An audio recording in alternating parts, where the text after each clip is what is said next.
Halo teman-teman, sahabatku semua yang ada di YouTube, Facebook, Instagram maupun Twitter. Pada malam hari ini atau tepatnya dini hari ini ya, saya ingin berbagi sedikit pengalaman. Sekaligus juga ya, ini semua bisa menjadi bekal bekal kita lebih berhati-hati untuk menghindari kecelakaan ataupun menghindari kejahatan yang mungkin bisa muncul di hadapan kita sewaktu-waktu. Sambil menunggu waktu, karena saya capek sekali habis bikin tugas belum selesai, jadi ini santai sedikit ya, santai sedikit sambil cerita-cerita sedikit. Mungkin di antara kita semua sudah mendengar atau sudah melihat video-video yang beredar ada akhir-akhir ini. Jadi ada banyak sekali video yang beredar yang isinya kecelakaan. Ya, kecelakaan dan anehnya lagi ya. Saya bilang aneh, kenapa saya katakan aneh? Karena kecelakaan ini penyebabnya hampir sama semuanya. Dan kendaraannya atau mobilnya rata-rata seperti itu semua. Ya, yang pertama yang mengejutkan adalah berita dari tol yang ada di mungkin Bandung Jakarta. Di situ memang sering terjadi kecelakaan di tol kilometer 90 kalau nggak salah ya. Itu jalanan menurun itu. Waktu itu seorang pimpinan minimarket yang terbesar di Indonesia ini ya, kita tahu semua, dia mengendarai sebuah mobil baru hitam. Kemudian dalam perjalanan itu dia kecelakaan, terhimpit atau bisa dikatakan ditindih atau digencet oleh sebuah kontainer yang besar sekali. Bagaimana orangnya? Meninggal dunia. Kemudian ada lagi nih, selang beberapa hari terjadi lagi di Surabaya. Di Surabaya, di daerah tol juga mau menuju Banyu Putih ya. Hal yang sama yang terjadi. Truk kontainer lagi. Sama-sama lagi gencet mobil. Kalau waktu itu mungkin nanti sebentar kita lihat videonya. Saya simpan videonya itu ya, karena ini suatu kejadian yang menarik. Mobil pribadi digencet oleh kontainer. Nah, selang beberapa lama lagi, mungkin sekitar 1 minggu atau 10 hari kemudian ya, itu saya mendapat kabar dari Kalimantan ya. Dari Kalimantan, tepatnya Kalimantan Selatan dengan ibu kota ya, Kalimantan Selatan ibu kotanya Banjarmasin, tapi ini terjadinya sekitar mungkin jarak 1 jam lah dari Banjarmasin. Kejadian ini ada di Banjarbaru. Sama juga, sebuah mobil digencet lagi oleh truk kontainer juga. Dan kebetulan yang ada di dalam mobil itu adalah yang saya dengar seorang kapolsek katanya jabatannya, atau seseorang bersama dengan kapolsek. Saya kurang begitu memperhatikan waktu itu, karena saya pikir kejadian kecelakaan biasa. Nah, ceritanya mobil ini ke suatu tempat akan membeli pakan udang atau pakan ikan, karena di sana ada beberapa yang beternak ikan. Meninggal lagi mobil pribadi itu. Nah, yang baru terjadi baru beberapa hari yang lalu di Semarang ada lagi kejadian seperti itu. Mungkin 2 atau 3 hari yang lalu. Ada di tol Banyumanik menuju arah Semarang, menuju Jogja, Solo, menuju ke Jogja tepatnya ya, yang paling kota dekat dari Semarang. Salatiga, Jogja, tol di situ di Banyumanik. Sebuah kontainer tidak kuat menanjak, kemudian mundur lagi, mundur ke bawah, dan di belakangnya ada banyak mobil pribadi, ada korban lagi. Nah, kejadian ini berulang. Mestinya setelah kejadian pertama kedua harusnya si pengemudi atau mungkin perusahaan angkutannya mungkin mulai harus memikirkan ini ada sesuatu ini, walaupun itu bukan perusahaannya dia. Karena apa? Karena kejadian ini hampir sama dan kejadiannya kebanyakan memang truk kontainer itu bermuatan yang sangat berat, atau bahkan mungkin ada yang overload ya, overdosis ya, over muatan ya. Jadi baik menanjak mungkin nggak kuat, jadi akhirnya turun lagi, atau mungkin dalam kondisi menurun remnya tidak kuat, akhirnya ngeblong.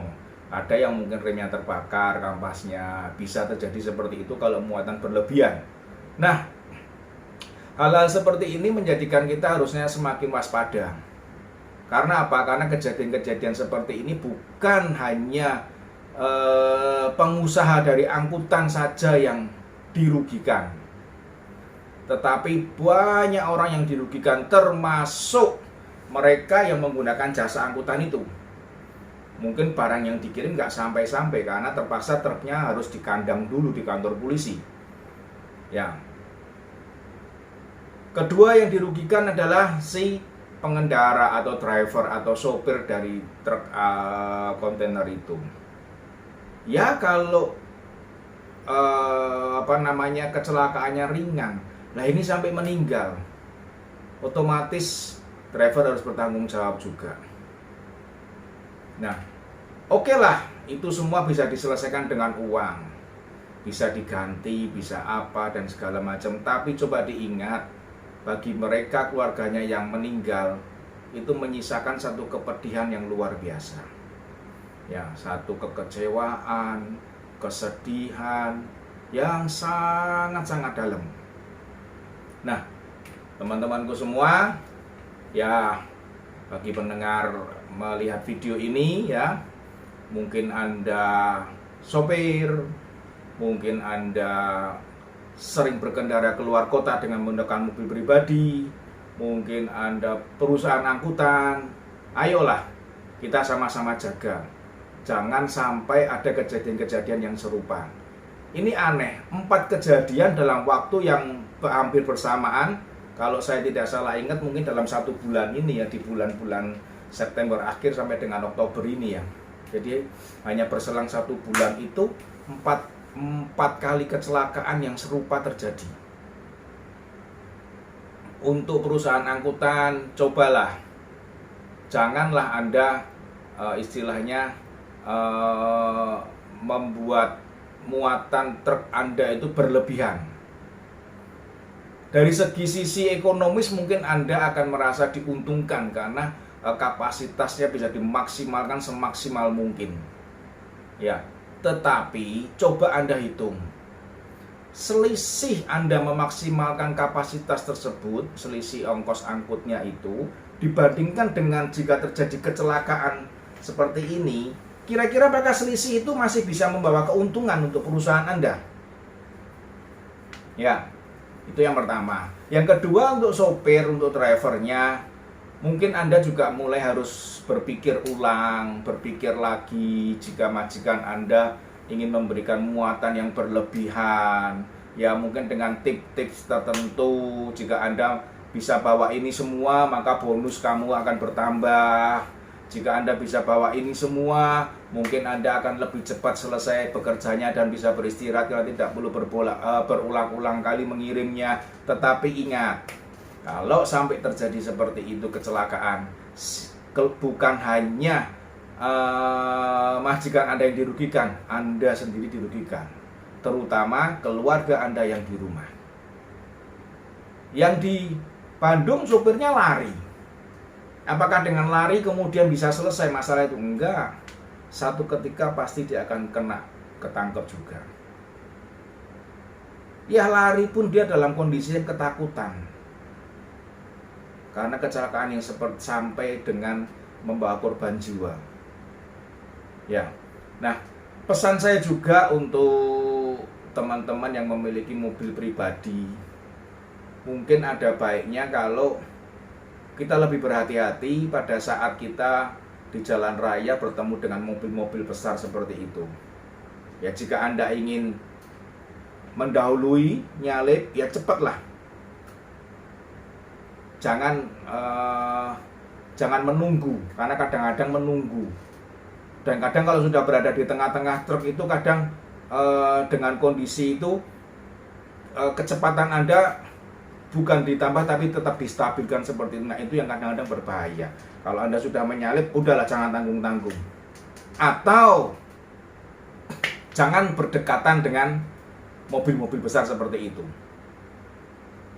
Efek ini karena apa? Ini timbul karena apa ya? Kita semua tidak tahu. Yang jelas itu adalah human error. Ada kecerobohan. Baik kecerobohan dari pengusaha maupun dari pihak pengendara, si sopir truk itu tadi.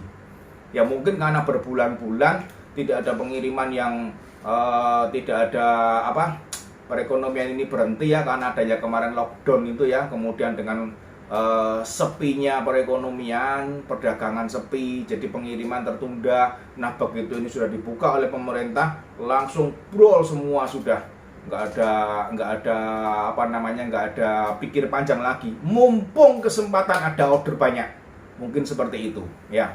Kita jumpai sekarang tol sepanjang dari Jakarta, yang pengalaman saya dari Jakarta sampai dengan Solo kemarin. Saya beberapa kali ke Jakarta dan beberapa kali ke Solo, posisi dari Pekalongan ini ramai sekali dengan truk-truk besar memang. Ya, jalan tol itu memang ramai sekali dengan truk-truk besar. Jadi dengan kondisi yang seperti ini mungkin kita harus lebih berhati-hati, terutama untuk pengendara mobil pribadi. Ya, karena jika terjadi kecelakaan, siapa yang rugi? Oke teman-teman, kita saksikan ya, kita saksikan videonya, kita lihat seperti apa kecelakaan itu ya. Nanti teman-teman semua bisa menilai dan semua bisa sambil berhati-hati sendiri. Oke ya, sebentar.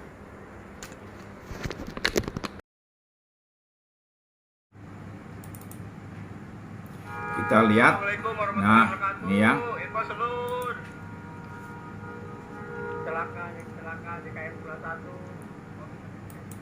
Di KM 21 ya. Tuh. Itu mobilnya baru itu. Tipe SUV itu ya. Ini yang bos minimarket ini yang meninggal itu. Ya. Tuh, sampai seperti itu. Lihat. Nah, sampai seperti ini. Pas di sopir, pas di drivernya itu.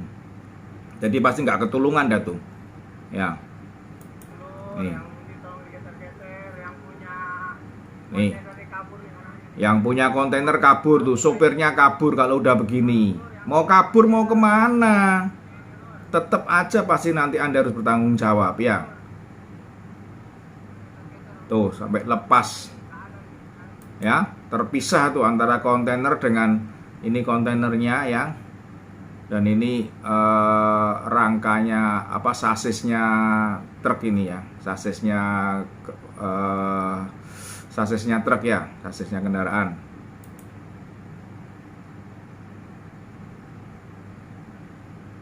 Oke, ini yang Bandung. Sekarang kita lihat yang di Semarang. Ini baru kejadian kemarin. Teman-teman, nih. Tracking.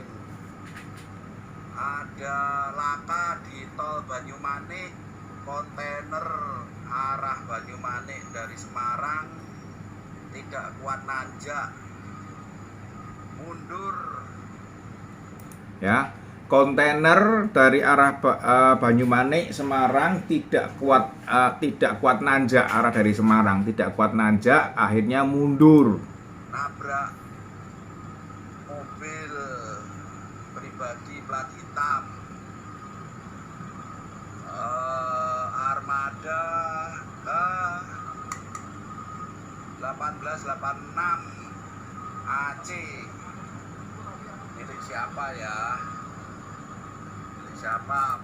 Ini salah satu mobilnya sampai tercepit dengan pembatas jalan di tol ini ya. Posisi macet hari ini. Sampai seperti ini nih. Nah, ini yang ini tampaknya sepertinya entah pengemudi entah penumpang di mobil ini dia. Ini baru ditolong ini oleh masyarakat ini dia. Ini Sabtu jam 2 siang. Sabtu jam 2 siang. Selesai. Ya. Ini macetnya hari ini Sabtu jam setengah 3.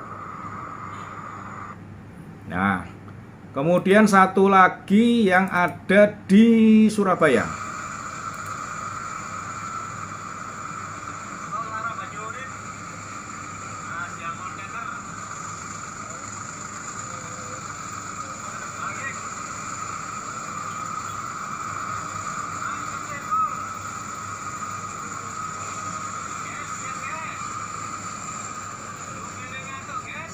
Sopirnya ngantuk itu loh katanya ya. Sopirnya ngantuk guys. Tol arah Banyurip. Ya. Nah ini ya, Pasar Turi, Tanjung Perak. Nah, ini mana ini tidak kelihatan ini.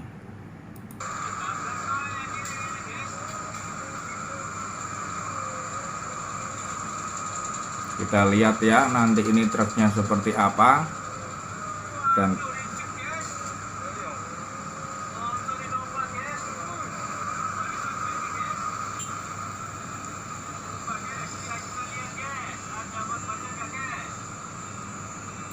nih, mobilnya sampai seperti ini. Ya, tertimpa. Kasihan ini orangnya.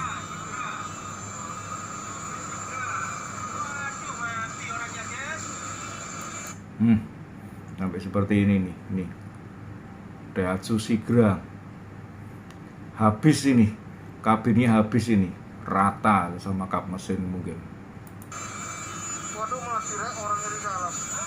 Nah, enggak seperti itu. Orangnya di dalam. Ayo terus. Tuh ya, sampai seperti itu. Coba kita mundur sedikit ya. Kita mundur sedikit ya, kita lihat.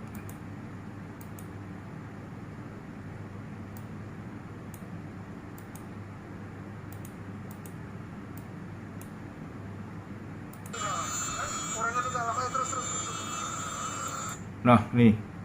Habis ini. Sampai habis. Seperti ini nih.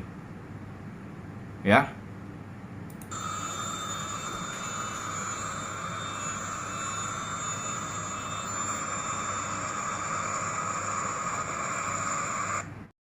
Nah, teman-teman, semuanya kita tadi barusan lihat video-videonya ya, ada 3 ya. Yang satu yang punya kali padat kebetulan hilang saya nggak simpen tuh videonya. Ya, dari tadi tiga berita duka, berita sedih dari mereka yang tertimpa musibah ya. Kita ikut berempati. Yang meninggal biarlah bisa diterima di sisi Tuhan. Dan untuk keluarga yang ditinggalkan, saya secara pribadi ikut berbelasungkawa. Semoga diberikan kekuatan, ketabahan, dan penghiburan dari Tuhan. Dan untuk teman-teman semua, baik itu driver, baik itu pengusaha angkutan, baik itu Anda sendiri yang sering berkendara keluar kota dengan mengendarai mobil pribadi, berhati-hatilah. Ya, karena kecerobohan kita bisa mengakibatkan kerugian orang lain. Memang yang namanya kecelakaan itu tidak bisa diprediksi. Ya, kejadian besok pagi di depan ada apa kita semua tidak tahu. Apakah kita besok akan menerima sebuah pekerjaan yang besar sekali sehingga membuat perekonomian kita berubah drastis?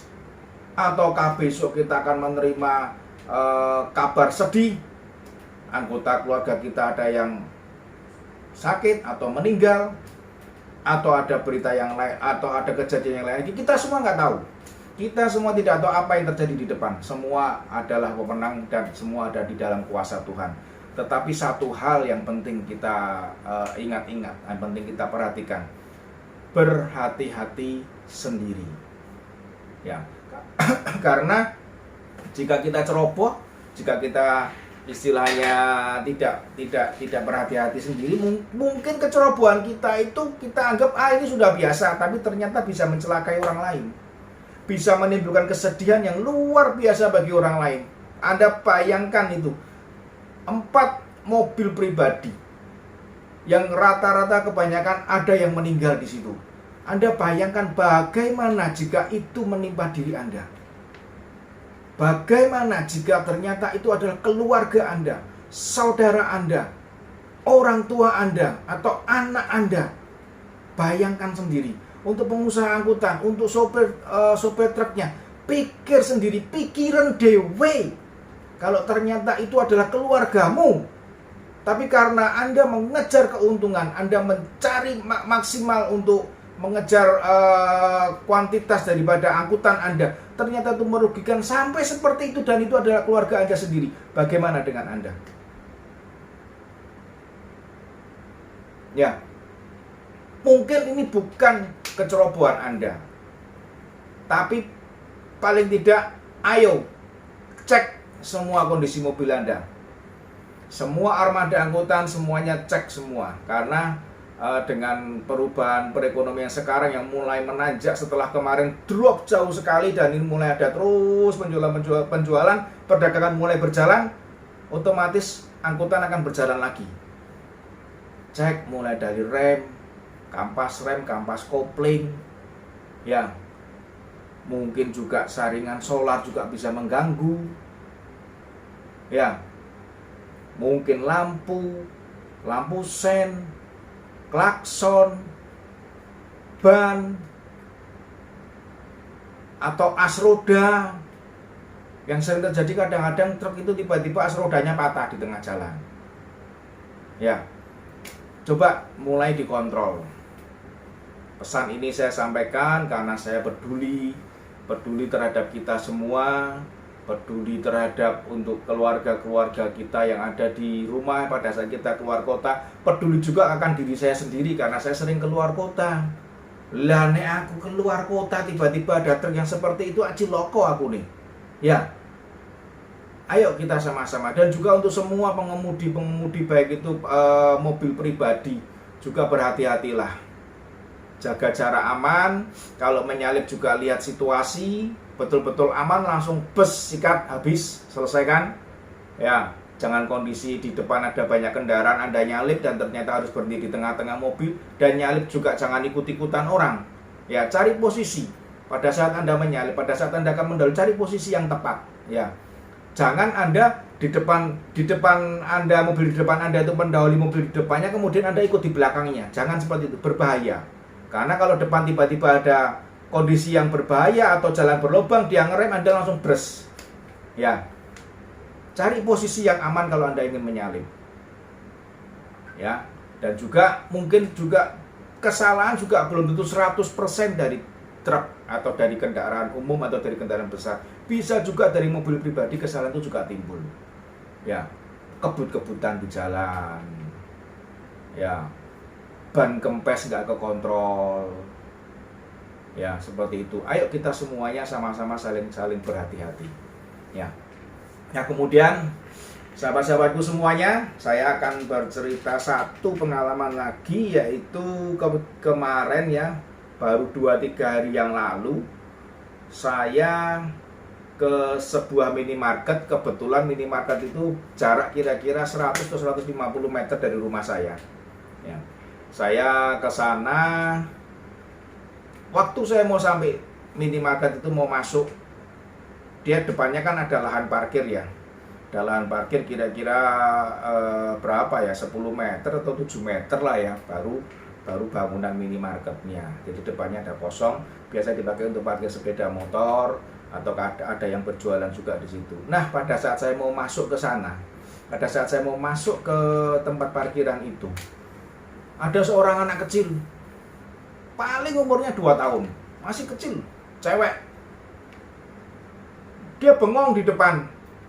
Jadi dia bengong itu di depan jalan raya, karena tempat parkir ini langsung jalan raya. Dia di depan itu bengong, ngeliatin depan. Saya liatin anak itu, anak itu ngeliatin saya juga, gitu loh. Saya pikir, ki anak sopo, kecil, bengong gitu.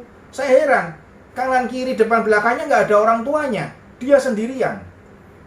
Orang lain juga nggak ada di situ, sepi, ya, sepi, hanya ada anak satu itu aja di depan parkir.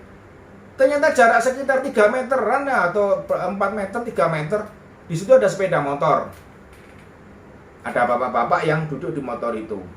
Dan dia dengan istrinya lagi serius ngeliatin kantong plastik belanjaannya dia itu.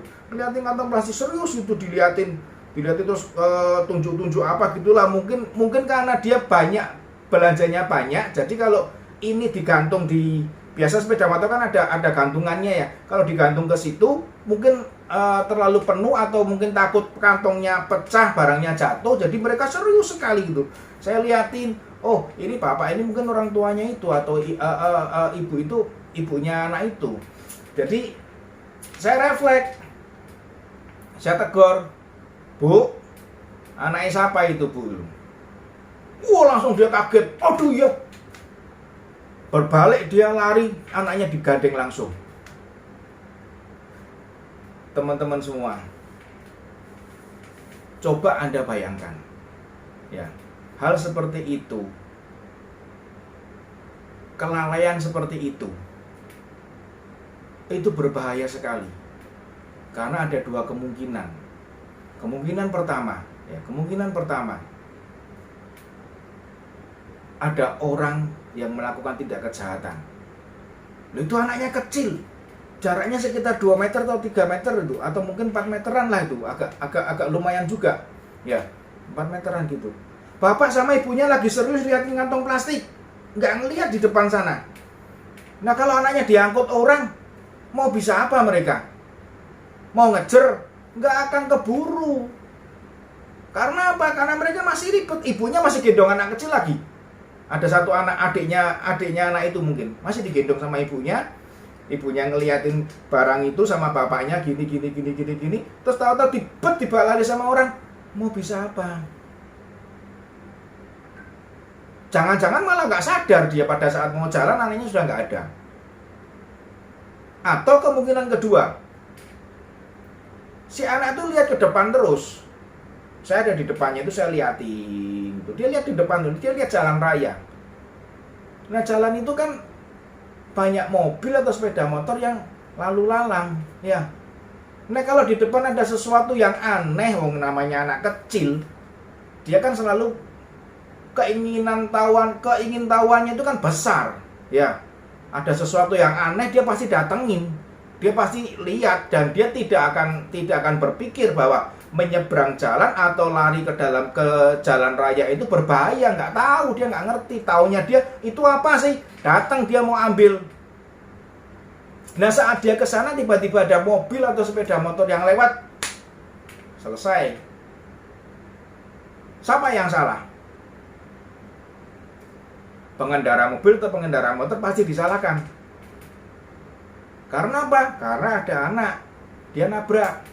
Oke lah, kita nggak usah bicara soal tabrak menabrak.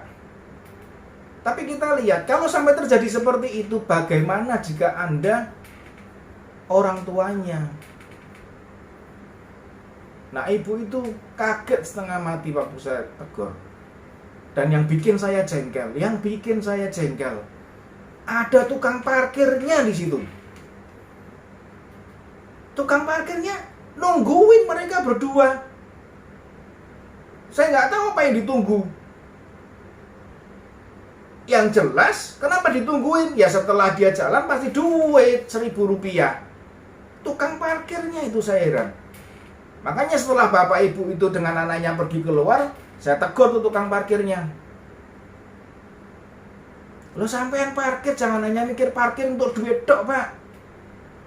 Kalau kejadian seperti itu sampean kan juga ikut tanggung jawab nantinya. Ada yang kecelakaan atau ada anaknya diculik. Kok enak mengenteni duit 1.000 rupiah? Alasannya saya masih benerkan motor apa? Wong saya ada di situ, dia berdiri diem aja. Ya, teman-teman semuanya, sahabat-sahabatku di YouTube, Facebook, Instagram maupun Twitter, cukup sampai di sini apa yang saya sampaikan. Inti maksud saya menyampaikan ini adalah ayo kita berhati-hati. Ya, kita berhati-hati. Karena kecelakaan atau kejahatan itu pasti dimulai dari kecerobohan kita. Ya. Kelalaian kita menyebabkan kecelakaan atau menyebabkan kejahatan timbul. Ya. Kejahatan sebagian besar ada timbul karena adanya kesempatan untuk berbuat jahat. Memang ada kejahatan yang direncanakan, walaupun nggak ada kesempatan dicari-cari. Tetap kan, karena dia mencari-cari, tetap akhirnya ketemu. Nah, ini kesempatan ini. Waktu seperti ini loh, jam segini loh, kondisi seperti ini loh.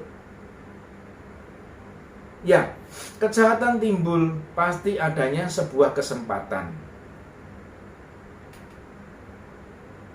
Niat melakukan kejahatan akan muncul dari pandangan dan kemudian mencari sebuah kesempatan untuk melakukan kejahatan itu. Ya, ini untuk ibu-ibu yang punya anak, tadi pesannya saya seperti itu. Ya, untuk semua ibu-ibu, ya, untuk semua ibu-ibu, lebihlah berhati-hati jika Anda membawa anak Anda pergi ke toko, pergi ke mall maupun ke minimarket ataupun ke pasar, lebih berhati-hati. Ya. Dijaga, jangan sampai lepas dari perhatian Anda. Dan untuk pengusaha angkutan, driver maupun bagi Anda pengemudi pribadi, mungkin bisalah video tadi menjadikan kita untuk lebih bermawas diri. Berhati-hatilah, ya. Oke. Sekian pesan dari saya. Kita akan berjumpa untuk video-video YouTube yang lain lagi. Dan jangan lupa subscribe, like, and share. Sebarkan supaya banyak orang yang mendengar, banyak orang yang melihat, banyak orang lebih berhati-hati, banyak orang bisa menjaga kondisi dirinya, banyak orang bisa mawas diri sehingga mengurangi kecelakaan maupun kejahatan. Selamat malam sahabatku, kita berjumpa di lain kesempatan dengan David Santosa SE.